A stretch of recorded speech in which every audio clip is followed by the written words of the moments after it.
I'm investigative journalist Mollye Barrows. For years, I've covered the stories that made headlines in Northwest Florida and all along the Gulf Coast. Murders, missing persons, and mysteries of all kinds. These cases are far from over for many victims because the full story has yet to surface. Join me for Gulf Coast Confidential, where I dive into the saltier side of the South and expose the lies, greed, and corruption that often weighs down the truth. It's time to turn the tide and get a shot at justice. Hi, I'm investigative journalist Mollye Barrows, and I've been covering crime in Florida's Panhandle for a long time. Welcome to Gulf Coast Confidential Conversations. Here, my co-host Pam Hill and I, we like to dive into the deep end of a lot of the cases that I cover on Gulf Coast Confidential. Her sister, Sharon Adelot, was murdered by her own son on Christmas Eve of 2013. So Pam brings a unique perspective on a lot of these crimes and scandals. She's a survivor of violent crime, a grief and loneliness researcher, and a pharmacist as well. So we like to tap into Pam's experience when we talk about some of these crazy cases. And we've got several we're going to dive into today, don't we, Pam? We do. We've got 3. I know. And so we're calling this episode Murder on the Clock. It's Killing Time. And this is in response to some Gulf Coast cases where women have been killed while they were simply going to work, or in one case, simply working out. They were all killed by people they knew. 2 women were murdered allegedly by former lovers, and 1 was killed by a coworker. And that's the case that we're going to start with. It's the victim's name was Cynthia Harrison. Everybody called her Cindy. And it's actually one of the first cases I covered when I started working for the ABC affiliate here in Pensacola way back in No, I'm teasing. But it was 1998 and I worked weekends, and I remember it was May 3rd. I think it was a Friday or a Saturday, but you know, I just, reporting was so new to me, and I really enjoyed it. But part of it, you know, you could be covering a city council meeting one day where they're talking about changing rates of garbage, collection. Mm-hmm. Or you could be talking to someone who's just had the most horrible thing in the world happen to them and their whole world came crashing down. And that was the situation when this case came about. And we're going to get into the details of how this woman was murdered. But she was a newlywed. She was just moved here from Louisiana, got a job as a manager at a local Pensacola Popeyes. Her name, again, Cindy Harrison. She was 28 years old. And she had moved to Pensacola with her new husband to take this new job. Yeah. They loved it. They lived in a mobile home park off Old Palafox. And I remember, after she was killed, a reporter's job is often to get reaction, not just from law enforcement who are investigating the case, but also from family because they're impacted by the loss of a loved one. And in this case, her husband was the closest family because her immediate family, nuclear family, if you will, was in Louisiana. So he was there and he agreed to let us come in and talk to him. And I just remember coming in with my photographer into his mobile home and seeing their pictures. They had all the, you know how it is, especially when you're a newlywed, there's so many pictures. And they had a lot of her in her wedding dress. And she's just this teeny tiny person. I mean, I think she was only 4'11". She had overcome quite a few disabilities. She was all but blind, like legally blind, were very thick. I hope this isn't a derogatory term, but like the Coke bottle type glasses, they were very thick. But so cute and so pretty and just sweet as she can be. But she, had a number of other disabilities as well that just left her physically small and vulnerable, but perfectly fine. Mm-hmm. She was smart. She was hardworking. She didn't let her disabilities slow her down. According to her family, they loved the Pensacola area, being outdoors, fishing, enjoying a lot of the things that folks around here enjoy, hunting and fishing. So life was good until the morning of May 3rd, 1998. So she went to work at Popeyes early that morning, and a few hours later, a delivery man found her small little body with a lot of blood in the freezer. There was no one else at the restaurant. And so, he immediately called police, and they came to investigate, and they found the safe open. There was no one else there. And she was, like I said, in the freezer, and she had clearly been cut. And the autopsy later showed that she had been cut at least 62 times in the neck, the face, and the torso. And in fact, she was cut so many times, the coroner just simply quit counting. And they believe that this perpetrator used a box cutter. So police didn't know initially who it was, but she was bound with electrical tape, black electrical tape, so tiny. And then she had a gag. So, whoever this was, it wouldn't have been hard to overpower her. So it certainly was overkill, just a gruesome, gruesome case of overkill. They found that several things were missing from the restaurant, Pam, including money from the safe. The safe was open, but it was empty. $2,400 in cash in a white Tupperware container was supposed to be there, along with a $100 roll of coins, as well as Cindy's wig. So she wore a wig. And all of those things were taken. And so who else was missing was Timothy Hurst. He was scheduled to work that day. Very tall man, very large man, 19 years old. I want to say he was well over 6 feet, well over 200 pounds. He was not at the restaurant that day. And anyway, as the case continued, they realized that he was the suspect. Right. And they found plenty of evidence to point to him. And a lot of that came from his 15-year-old friend, Lee Smith. So police go and talk to Timothy Hurst initially, and he tells them, I was supposed to be at work that day, but I never even made it to the restaurant. I called Cindy and I told her I had car trouble, and this is the first I'm hearing about any problems. Then they go and talk to his friend Lee Smith, who's 15 years old, and he basically says, well, he told me yesterday he planned to rob Popeyes. And then he came by my house after you found that woman dead, and said that he had cut her and that he had taken the money, and then they went up to this pawn shop, and he bought several gold rings, and essentially confessed to his friend, and even left some of the evidence there. And you remember some of that evidence that they found. So basically, they found the Tupperware, and they found the deposit bag and a Popeyes deposit receipt, or a deposit slip, I should say. Yeah, like we have right here. I brought these things because these cases that we talk about, a lot of these things are things we have in our house, and these are things that haunt victims' families all the time. I mean, as being a business owner and a business lady, I love business. I love doing the protocol. Things make sense in business. It's for the economy. Good business is important. And I find a lot of questions I have with this facts that you have here. They said that they found even rolled coins in a Tupperware thing in his possession, and a Popeyes deposit slip, and $2,400. That's a lot of money to be opening a business in the morning. Most businesses either have a Brinks drop, or someone goes to the bank during the day or at night or whatever. People don't tell all their secrets. But you don't need $2,400 to open up Popeye's fried chicken back then, for like a $5 chicken box. Right. It sounds like she was getting ready to make the deposit, and he knew it. For him to tell his friend, I'm going to rob Popeyes, perhaps he knew what their routine was, and he was going to be ready. And I always look at things because, like, businesses have a responsibility, too, to give people a safe work environment where they're not going to get killed, and to schedule accordingly, and to not have that much money and having people in there. People when their life's going bad, I guess that's their solution to it. But $2,400 and her in there with just another employee making the deposit, that's not safe, and that's not good business protocol on that. So a lot of that makes me wonder and think. Right. And the fact that, created the temptation, if you will. Right. And she was so little, and then why all that, for lack of a better word, overkill, or why? I mean, she couldn't have put up a big fight. Just take the money, And I just don't understand it for the life of me. Well, and I think that was the problem that her parents had as well, because even though he was arrested and tried and convicted, the jury in 2000 recommended the death penalty, but then that sentence was overturned in 2011 after the Florida Supreme Court basically ruled that his attorney should have introduced evidence that his IQ was low. I'm so tired of that coming in every single case. I know, it seems like it. We talked about with Lam Luong, right? The father that threw his kids off the bridge. I mean, do we have to tell people everything? Like, don't throw your children off the bridge. Don't kill the manager. Don't do this. Don't do that. I mean, my goodness, it's not necessarily, I think they consider it a mitigating thing. So just like we talked about with Ted Bundy earlier, all right, you can be really, really smart and really, really good looking and get away with murder for a little while. Or I guess over here you can have a low IQ and that's your out. Or have to go check with your family in Vietnam to see how things were in Vietnam.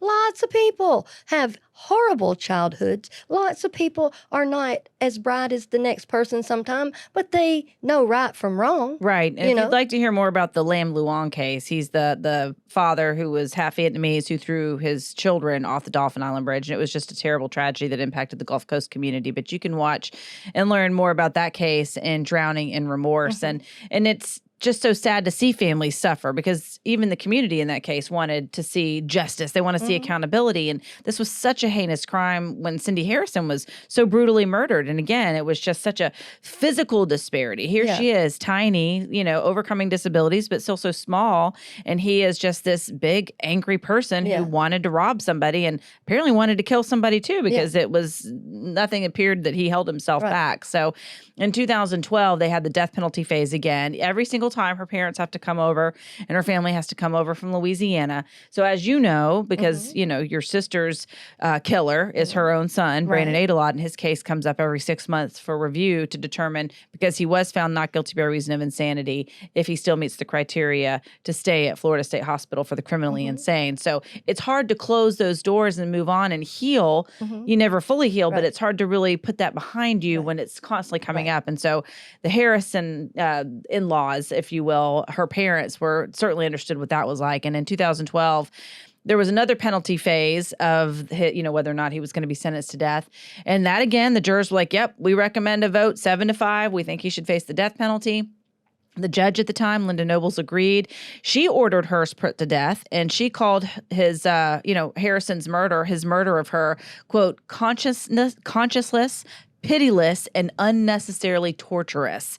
But you know what? It wasn't even over. So here her family thinks, okay, he was convicted in 2000. This man that, it just breaks my heart because we talked about the mother being quoted in some previous news coverage as saying he butchered my baby. He did. And you think about it, even as a parent, when you hold your little one, they're so helpless and you're there nurturing them along all the way, you keeping them alive, you're making it possible, and you send them out in the world to create their own lives and enjoy themselves. And you never dream that someone who has no conscience whatsoever, no regard for human life will just take what you've worked so hard to bring into this world and just completely annihilate it and destroy it and make her last hour on this earth a hell. I mean, he took everything from her. He even took her wig, And that's unbelievable I know, to me. She's just trying to go to work. She was excited about being a manager. She moved over here. Why can't people just let people enjoy their life? Like I said, I go back to Cain and Abel so much on this stuff. It's like, I'm going to do what I want to do. And if that includes killing you, I guess it is. And then I'm going to run and hide and ask God to protect me. And in this case, ask the courts to let me back out and try again and stuff. I mean, so here we are. You can be extremely brilliant or extremely bright and good looking, or if you're on the other end of the spectrum, low functioning, this, that, and the other. So, I mean, we give people a license to kill and go, oh, it'd just be all right. You got rights. The people they killed had rights. The parents, the sisters, the brothers, the families, the children, we all have rights too. Yes. And I am sick to death of it. I can't even tell you. And that's why, it's been 10 years for my sister. And a lot of people say, well, Pam, you ought to about be over that by now. And I'm like, oh my goodness, did you just say that to me? Right. I will never get over it. I will get through it. And one of the ways that my family is trying to get through it is to help other people. And one of those reasons is you're not a weirdo because you're hurting. You're not a weirdo because that person took their life and it hurts you. Right. Everybody else can go on. We can't. I feel for her parents. 22 years of this fraganacle BS, Right, because now we're halfway through, and they think, okay, 2012, he's the death sentence again, and now it's done. But no, it wasn't done because he did appeal. And the U.S. Supreme Court this time heard the case, and it was in 2016 that justices ruled that Florida's entire death penalty process violated the Sixth Amendment. And in detail, they said that they found it's the jury, not the judge, who must impose capital punishment. So that ruling forced asked Florida policymakers to adjust the state's capital punishment system to give jurors more responsibility. And that high decision not only struck down Florida's death penalty, but it also set the stage for Hearst's third penalty phase, which was held just 3 years ago in 2020. Wow. So here this family has to come back over again. To your point, it was 22 years at that point. Norman and Constance Fusier, they made that familiar trek again from Louisiana to Florida for his third penalty phase. And this time the Fusiers simply played for peace, Pam, to your point. They just, at one point they were like, an eye for an eye, tooth for a tooth. I hope he gets what's coming. And I think they certainly must still want that to a certain extent. But at this point, they're just like, gosh, I just want to see him put away and an end to our, having to deal with this. So they wanted a resolution. But his defense team, again, argued extenuating factors that contributed to his actions. This is in 2020. Including his intellectual disability, possibly brought on by fetal alcohol syndrome.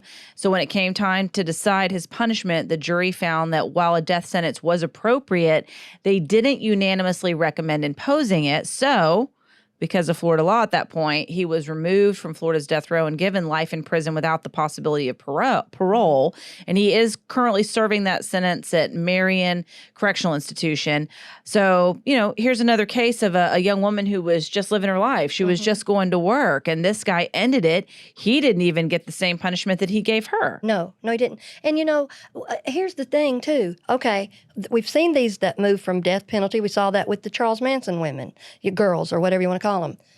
They were sentenced to death, which I myself, I don't think I'm a death penalty person, but life in prison. And to me, that means exactly what those words say, life in prison. But people, they fool around and go through these appeals. They don't honor that. So when a judge, that's why I'm having a hard time with my sister's case.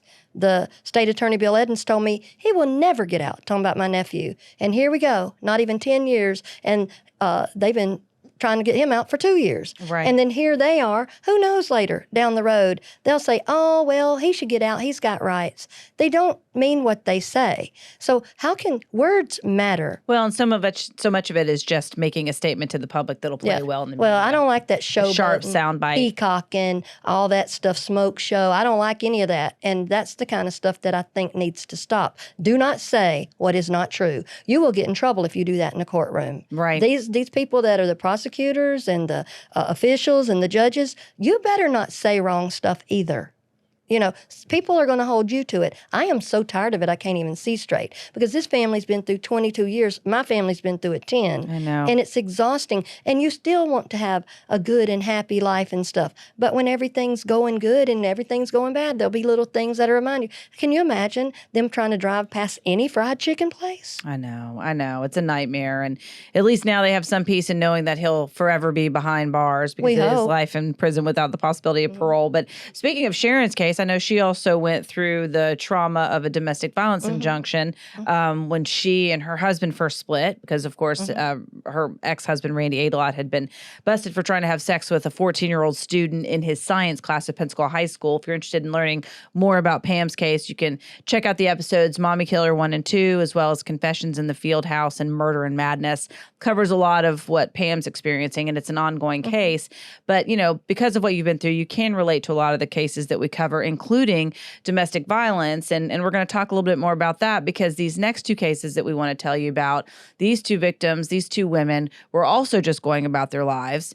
They were going to work in one case and another one was going to work out. That's Carla Williams. And both of these women were killed by, allegedly murdered by, I should say, because these cases just happened and they haven't been convicted yet, by former lovers. So we'll start with Carla Williams. She was a math professor at Pensacola State College. She'd been a basketball star at that school, as well as Florida State University. But early on the morning of May 24th, 2022, just last year, she was up early, 4:30 in the morning. She and some other employees and those that worked out at Pensacola Fitness were there, and the witnesses watched her ex, 39-year-old Kenan Farrow, walk in. He used a key fob like the one there on your key ring. For the gym. This is my key fob. 85% of us use a key fob, Jim. I know, and you think you're safe. You think, Yeah. well, I'm in public, I'm around other people. Surely nothing bad's going to happen, but that is not the case in this situation. So Ken and Farrow, police said, walked in and shot 48-year-old Carla Williams to death with a semi-automatic handgun. This is according to the arrest report. And they said he used that key fob to get in and essentially just started shooting, according to witnesses. His case has not yet gone to trial. He is now being held without bond in the Escambia County Jail on several charges, including one count of first-degree premeditated murder. He has pled not guilty to the charges, and his next court date is December 20th of 2023. And Pam, I thought it was interesting when reading the arrest report about the witness testimony. Like I said, there were several people there, employees and other people that were working out. They see him, basically, apparently he had only eyes for her, and he just walked in, beeline for her and started shooting. So they were running for the door, and one man looks back over his shoulder and she's down. And according to his account in the arrest report, he saw Farrow standing over her as she was on the ground, pointing that semi-automatic handgun at her. And he continues to run the other way. And at that point, he hears several more shots. And police say when they got there, they found her deceased at the scene, dead on arrival. She had been shot several times, including once in the head. So it's just heartbreaking. I'm sure she thought she was safe. I think you don't want to live your life like in the, but she had a domestic violence injunction against him. Besides the murder charge, he's also charged with violating that order and possession of a firearm by a convicted felon. So she had done everything she thought she needed to do. She'd taken every step to be safe, but it wasn't enough. No, she was like my sister. She was an educated lady. She had means. She was well-spoken. She had a lot of sense. She went and filed for a DVI, domestic violence injunction. People don't realize, I didn't realize what all it took. My sister, when things started going wacky in her life, wrote this little letter in her own handwriting here, said, if something happens to me. And then her husband, when he's doing his wackadoo stuff and illegal things, she has to go get a DVI because he's brandishing a gun toward her and she's scared for her life. This is all the paperwork. This is a lot of paperwork. My sister came to my house. She was so beat down and so tired and so weary from all this having to go, write these things. When you're already beaten, hurting like that, it's hard to write it. So she came to my house, and at that moment in time, that is when I started writing these in October of 2010, because I saw my sister, she was so hurt. She couldn't even answer these questions hardly, because it's again like, tell us how terrible it is. Tell us how awful he is. Tell us what you're doing. I mean, my gosh. You don't want to go through it again. You just want to live your life. I'm sure that's how Carla Williams I'm sure, felt as but well. she got a DVI. Sharon got a DVI. Cynthia Harrison didn't know she's going to get killed by a coworker, one of the people she manages, but these love things or marriage or whatever they are, these, these whatever type of things, getting a DVI, people think, oh, you just go down there and go, he's being ugly to me. No.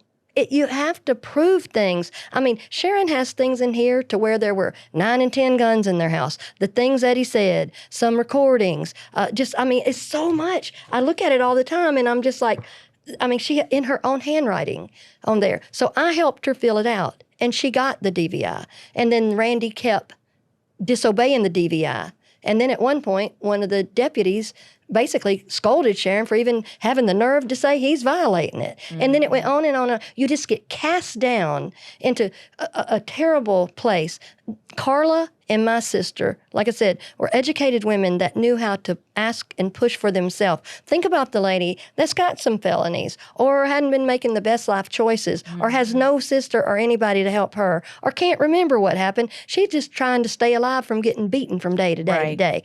This is not the way to do this. This is not user-friendly. And then just handing people a piece of paper. I have seen this for myself, and this is not acceptable. Right. And to your point, that deputy that told her that she was wrong for basically trying to hold him accountable for violating the DVI, told her that, even shared with her that he had issues with his own ex with DVI. So, you have to keep in mind the source of who you're dealing with. The system isn't always receptive or friendly to following the rules. He didn't even like women, and he sure didn't like a particular lawyer in town that kind of takes name and kicks tail. Right. A lady lawyer, and he made that known. And then Sharon filed a complaint with Sheriff David Morgan. Oh, I know that was sad, but fortunately, Sharon did have somebody like you in her life at that time to help guide her through the process. And Carla Williams apparently has a good friend as well. The defense attorney for Farrow basically was telling folks, the court, that they were engaged and painting this more of a serious relationship, but it was not the case, as her friend clarified, that she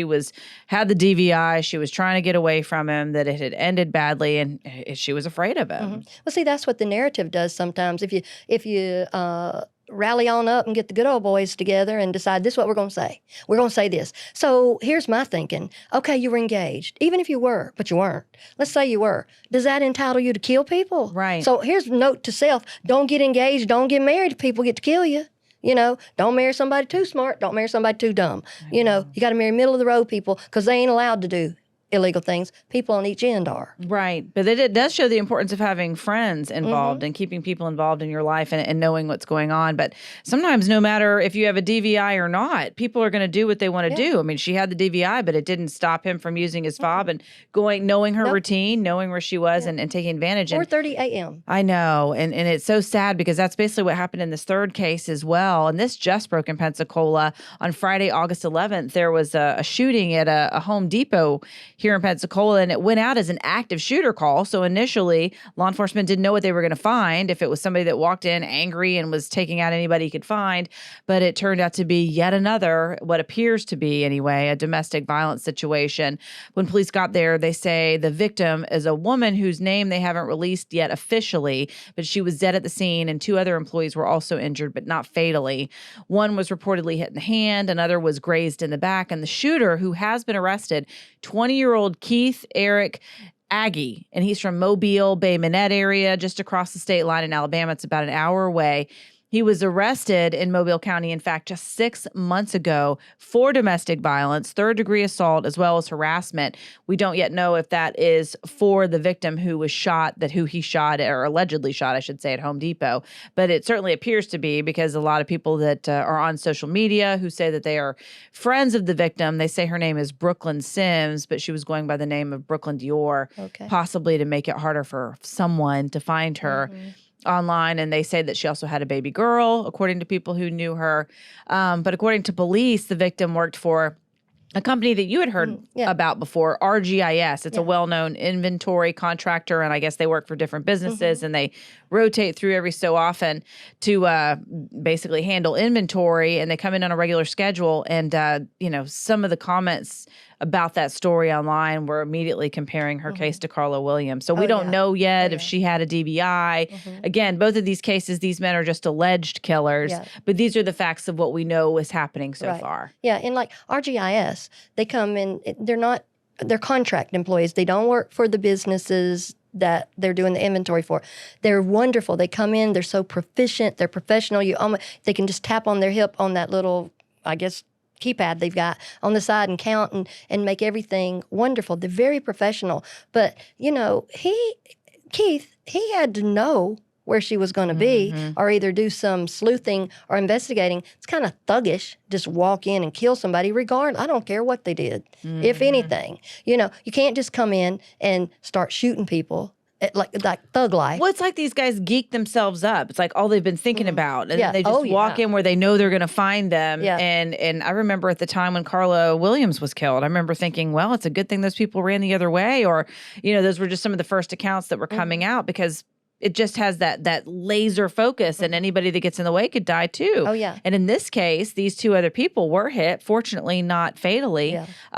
But it makes you wonder, were they all standing there together and he just didn't care? He just came in shooting? Yeah. I hope not, because they are spread out doing certain sections. But, I've worked for big corporations in pharmacy, and most people have had some experience with a corporation and their protocol. And I remember I've been practicing pharmacy for 37 years. That's a long time. And you see a lot of things change in an industry and stuff.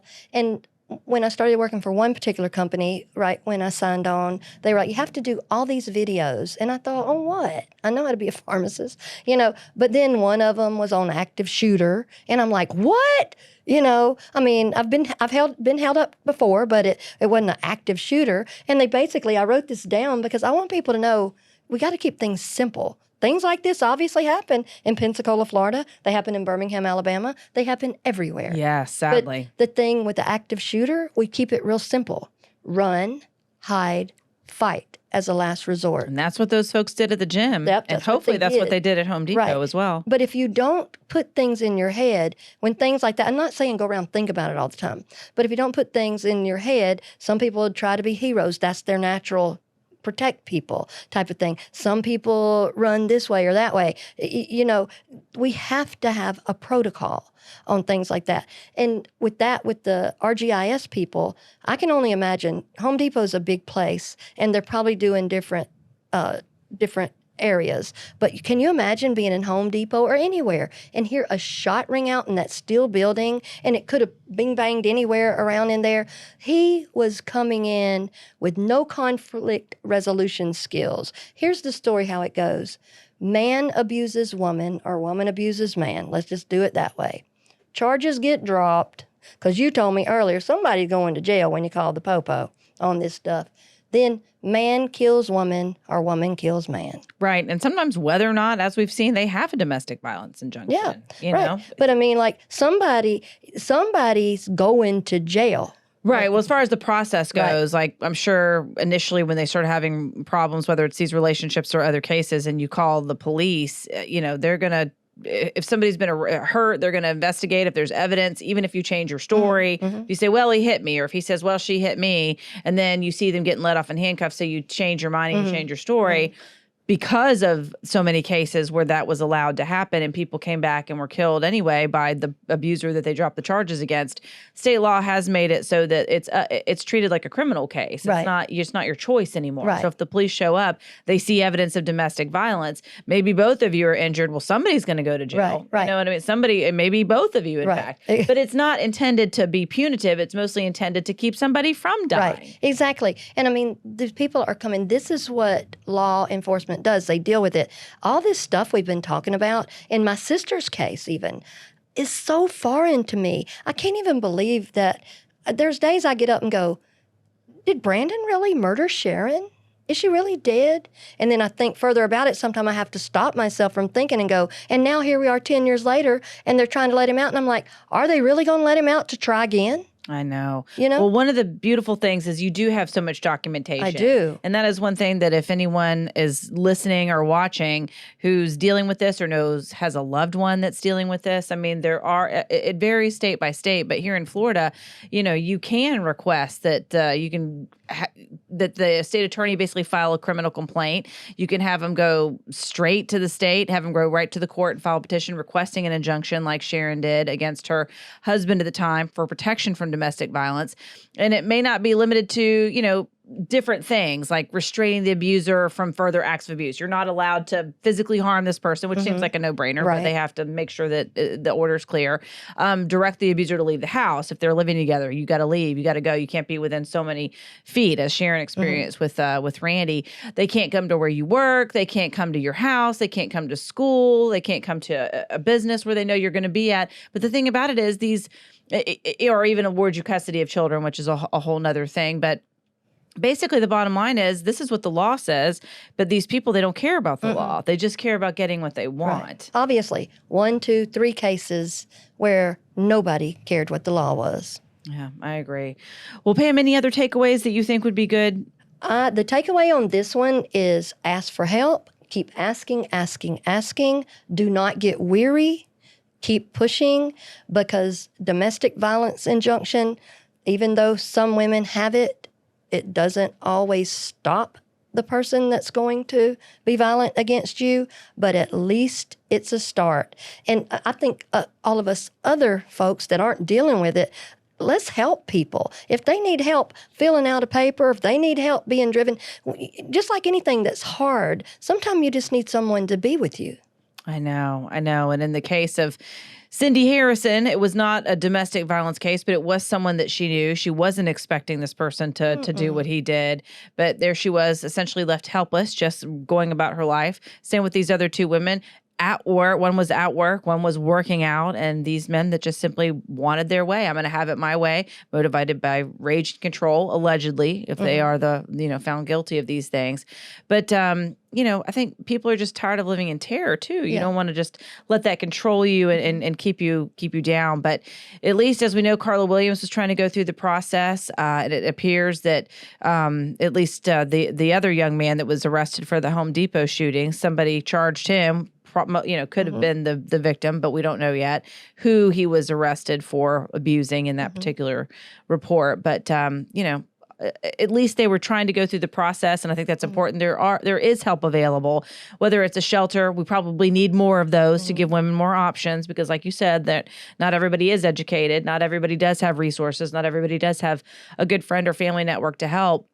And sometimes they have to rely on their abuser financially, especially if they have children and they feel helpless. But there is help available. And sometimes it takes making some hard choices or just making a phone call. And there are there's hotlines available. And we'll provide that information too. We'll do maybe a number here at the bottom of the screen. But in case you do need help or know someone that does, it's out there. And sometimes making a change is hard and scary, but it's certainly better to try to get away and live a free life, and not let that fear control you. But God loved those women that were, their lives were cut short so unfairly, so unnecessarily. Well, one thing I do take away with almost everything that we talk about is we are way, way, way better together.